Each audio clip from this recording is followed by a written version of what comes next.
wabarakatuh. Apa kabar kalian semua? Alhamdulillah baik ya. Sebelum kita mulai ke materi, silahkan kepada KM untuk memimpin doanya terlebih dahulu. Terima kasih kepada KM yang telah memimpin doanya. Semoga pelajaran kali ini berjalan dengan lancar. Nah, sebelum Ibu melanjutkan kepada materi yang akan Ibu bahas, Ibu akan mengabsen kalian terlebih dahulu. Yang hadir acungkan tangan atau raise hand atau mengucapkan hadir. Dan untuk kalian semua bisa on cam semuanya ya. Nah, Aisyah hadir, baik. Rahmi hadir, Abdul Malik hadir, Ai Ihsan hadir, baik, alhamdulillah. Pada pertemuan kali ini semua hadir meskipun lewat Zoom meeting. Nah, untuk materi yang akan Ibu bahas hari ini, Ibu akan melanjutkan dari pembahasan yang kemarin. Yang kemarin Ibu membahas tentang sholat, dan yang sekarang Ibu akan membahas tentang puasa. Yang mana Ibu akan membahas tentang pengertian puasa, macam-macam puasa, dalil tentang berpuasa, syarat wajib berpuasa, syarat sah puasa, rukun puasa, orang yang boleh tidak berpuasa, hal-hal yang membatalkan puasa, serta amalan dan hikmah berpuasa. Nah, untuk yang pertama bisa dilihat di slide PPT yang Ibu tayangkan. Ibu akan membahas tentang pengertian terlebih dahulu.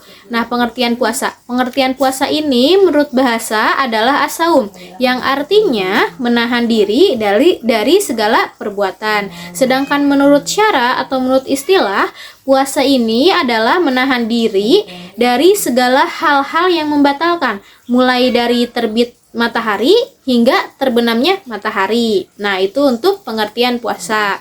Selanjutnya, Ibu akan membahas tentang macam-macam puasa. Nah, puasa ini terbagi 3. Yang pertama, puasa wajib. Nah, puasa wajib ini wajib kita laksanakan. Jika tidak kita laksanakan, kita akan mendapat dosa. Tetapi ada keringanan-keringanan bagi orang-orang yang tidak mampu untuk berpuasa. Kemudian ada puasa sunnah, puasa yang jika kita kerjakan, kita akan mendapat pahala, sedangkan jika kita tidak mengerjakan, kita tidak apa-apa. Tapi lebih baik jika kita mampu, maka jalankan puasa-puasa sunnahnya. Yang ketiga adalah puasa haram. Puasa haram ini puasa yang diharamkan, seperti contohnya di hari tasyrik. Nah, puasa wajib ini ada puasa Ramadan, puasa qadha, dan juga puasa nadhar. Nah, yang kedua ini puasa sunnah. Puasa sunnah ini banyak sekali tentunya. Nah, puasa yang sering kita dengar, puasa Senin Kamis, puasa Ayyamul Bid, puasa Daud, dan puasa di bulan Syawal tentunya. Nah, untuk puasa haram tadi sudah Ibu jelaskan. Puasa pada hari-hari tasyrik, puasa pada tanggal 1 Syawal, pada hari raya Idul Fitri, Idul Adha. Nah, kemudian dalil tentang berpuasa. Dalil tentang berpuasa ini bisa dibaca sama-sama di slide PPT yang Ibu tayangkan. Ada pada Quran surat Al-Baqarah ayat 183 yang berbunyi, silahkan baca semuanya. Baik, terima kasih sudah dibaca. Nah, artinya juga bisa dibaca. Ya, untuk dalilnya itu terdapat pada Quran surat Al-Baqarah ayat 183. Kemudian adanya syarat wajib. Nah, syarat wajib berpuasa ini yang pertama adalah Islam. Tentunya orang yang berislam ini diwajibkan untuk berpuasa. Yang diwajibkan itu puasa wajib. Sedangkan puasa-puasa yang lainnya bisa dikerjakan dengan syarat Islam. Nah, yang kedua yaitu balik. Balik ini sudah masuk balik. Seperti wanita jika sudah haid maka diwajibkan untuk berpuasa wajib, dan laki-laki biasanya pada umur 15 tahun ya baliknya. Kemudian berakal, orang yang berakal ini diwajibkan untuk berpuasa. Kemudian syarat sah puasa. Nah, syarat sah puasa juga ini adalah adanya Islam dan mumayyiz. Apa ada yang tahu mumayyiz itu apa? Nah, benar, mumayyiz itu adalah dapat membedakan hal yang baik dan hal yang tidak baik. Kemudian suci dari haid dan nifas. Nah, jika kita melakukan puasa, kita harus suci dari haid dan nifas tentunya. Kemudian rukun puasa. Nah, rukun puasa ini terdiri dari niat dan menahan diri. Niat ini biasanya jika puasa wajib atau puasa Ramadan, niat ini dilakukan atau dilafazkan ataupun di dalam hati di waktu malam hari. Jadi jika puasa wajib harus dibaca pada malam hari. Yang kedua adalah menahan diri. Nah, menahan diri ini apa? Menahan diri dari segala hal yang membatalkan puasa, mulai dari terbit fajar hingga terbenamnya matahari. Kemudian ada orang-orang yang tidak atau yang boleh tidak untuk berpuasa. Nah, di sini Islam itu mempunyai keringanan terhadap umatnya, terhadap kaum Islamnya. Nah, jika ada orang yang bagaimana jika ada orang yang tidak mampu untuk berpuasa? Nah, dilihat dulu kenapa tidak mampunya. Jika orang misalkan yang tidak mampunya, yang boleh tidak melaksanakan puasa ini adalah orang yang sedang sakit. Nah, orang yang sedang sakit ini diperbolehkan untuk tidak berpuasa, tetapi harus menggantinya di hari-hari yang lainnya atau di hari-hari berikutnya jika orang itu telah sembuh dari sakitnya. Jadi boleh tidak berpuasa, tetapi wajib untuk menggantinya di hari yang akan datang atau di hari-hari yang lain. Kemudian orang yang musafir, orang yang dalam perjalanan. Nah, orang yang dalam perjalanan ini diperbolehkan untuk tidak berpuasa. Kemudian orang yang sedang hamil atau menyusui. Nah, orang yang sedang hamil ini boleh tidak berpuasa jika tidak kuat atau khawatir terhadap bayinya. Tapi jika orang hamil tersebut kuat dalam menjalankan puasa, jalankanlah puasanya. Tetapi jika tidak kuat, Islam mempunyai rukhsah untuk tidak berpuasa. Sama juga halnya ibu menyusui seperti itu. Namun jika tidak kuat berpuasa, wajib juga atasnya untuk mengqadha puasa-puasa yang tidak bisa dijalankannya. Kemudian adanya orang yang haid dan nifas. Orang yang haid dan nifas ini tidak diwajibkan untuk berpuasa, tetapi harus menggantinya di hari-hari yang akan datang. Misalkan Aisyah tuh sudah puasa dari pagi, sudah 3 menit lagi mau azan maghrib 3 menit lagi, tapi Aisyah tuh haid, maka puasanya mau tidak mau harus dibatalkan karena telah keluar darah haid. Yang darah haid ini adalah darah yang membatalkan puasa. Jadi meskipun 2 menit atau 1 menit lagi mau azan, tapi terlihat adanya darah haid yang keluar, maka puasanya akan batal. Seperti itu ya kalau untuk di perempuan. Jadi di perempuan tuh kadang hanjakal, kalau bahasa Sundanya tuh hanjakal, kalau misalkan ti siang mula misalkan gitu misal. Kalau misalkan kalau dari siang haidnya bisa makan dari jam 10 misalkan, tapi kan tidak bisa diprediksi. Mau tidak mau, jika 1 menit lagi mau buka puasa, tetap batal dan wajib digantinya pada hari-hari yang akan datang.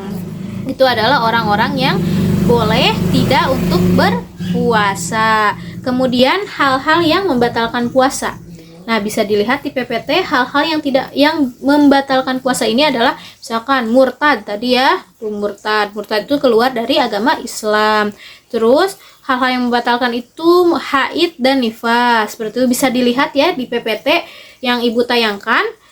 Bisa dibaca oleh kalian dan insya Allah kalian mengerti karena di sini Ibu mengulas pelajaran yang kalian telah pelajari sebelumnya di SMP juga mungkin ada, atau di madrasah-madrasah pengajian juga ada ya, bisa dilihat. Nah, murtad ini tentu ya batal puasanya. Kemudian tadi haid dan nifas juga batal. Kemudian keluarnya mani pada siang hari itu akan membatalkan puasa. Kemudian muntah yang disengaja, misalkan dimasukkan tangan ke dalam mulut sampai muntah, nah itu adalah puasanya batal. Tetapi bagaimana Bu jika muntah yang tidak disengaja? Nah, muntah yang tidak disengaja ini tidak apa-apa.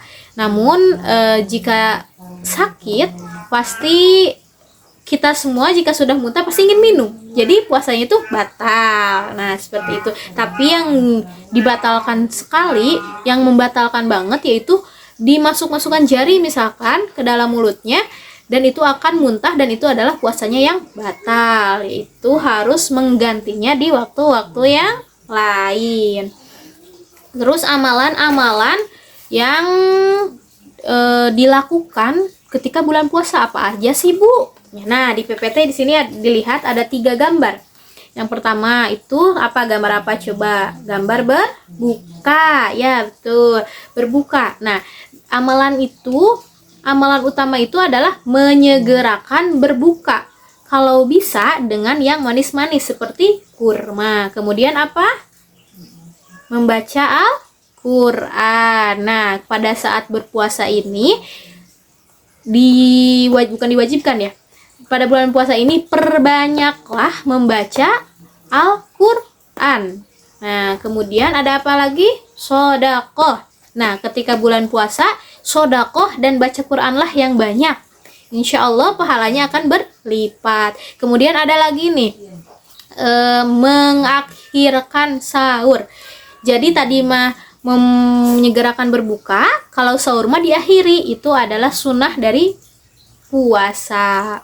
Seperti itu. Masih banyak amalan-amalan lain sebetulnya, tapi Ibu hanya cantumkan segini saja dan kalian bisa mencari amalan-amalan apa saja yang utama, yang paling utama dilakukan ketika bulan puasa. Kemudian hikmah puasa. Nah, hikmah puasa bisa dilihat, bisa mendekatkan diri kepada Allah tentunya. Terus disiplin terhadap waktu. Nah, bisa dilihat di PPT yang telah Ibu tayangkan ya rekan-rekan semuanya. Nah, pembahasan dari puasa ini dicukupkan sekian. Apakah teman-teman semuanya ada yang ingin bertanya? Silahkan acungkan tangannya atau raise hand. Nah, ada fitur raise hand di situ. Coba. Tidak ada yang bertanya? Nah, berarti kalian semua sudah paham apa yang Ibu jelaskan. Insya Allah lah ya kalian sudah paham karena tiap tahun kita menjalankan puasa Ramadan. Nah, di sini Ibu akan menyimpulkan materi dari awal hingga akhir. Nah, yang pertama itu pengertian puasa. Puasa ini ada menurut 2, yaitu menurut bahasa dan menurut syara. Menurut bahasa apa tadi coba? Ya, menahan diri dari segala perbuatan. Jika menurut syara, puasa ini adalah apa coba? Siapa yang berani? Ya, menahan diri dari segala sesuatu yang membatalkan, mulai dari terbit matahari hingga terbenamnya matahari. Kemudian macam-macam puasa tadi dijelaskan oleh Ibu ada 3 macam. Puasa wajib, puasa sunnah, dan puasa haram. Kemudian dalil puasa tadi udah dibaca oleh kita semua pada Quran surat Al-Baqarah ayat 183 yang mewajibkan untuk berpuasa. Yang tadi, ya ayyuhalladzina amanu kutiba alaikumusiyam kama kutiba ala. Nah, betul. Terus syarat wajib itu tadi itu Islam, balik, berakal. Kemudian syarat sahnya Islam, mumayyiz, suci dari haid dan nifas. Kemudian rukun puasa ini terdiri dari niat dan menahan diri. Niat ini sebaiknya dilakukan pada malam hari. Biasanya di kita itu dilakukan setelah sholat tarawih. Habis sholat tarawih itu langsung niat puasa Ramadan. Terus orang yang tidak boleh berpuasa tadi, orang yang sedang sakit, yang sedang dalam perjalanan, keluar darah haid dan nifas, juga orang yang hamil dan menyusui. Terus hal-hal yang membatalkan puasa tadi, murtad, keluarnya darah haid dan nifas, muntah yang disengaja, juga keluar mani yang disengaja di siang hari. Kemudian amalan utama tadi membaca Al-Qur'an, bersedekah, mengakhirkan sahur, menyegerakan berbuka. Kemudian hikmahnya tadi bisa mendisiplinkan diri terhadap waktu dan juga bisa mendekatkan diri kepada Tuhan yang Maha Esa. Nah, mungkin untuk pertemuan kali ini Ibu cukupkan sekian. Selamat liburan kali ya, kan hari ini pertemuan terakhir bersama Ibu, nanti akan dilanjut pada semester 2. Selamat berlibur. Terima kasih. Assalamualaikum warahmatullahi wabarakatuh. Dadah.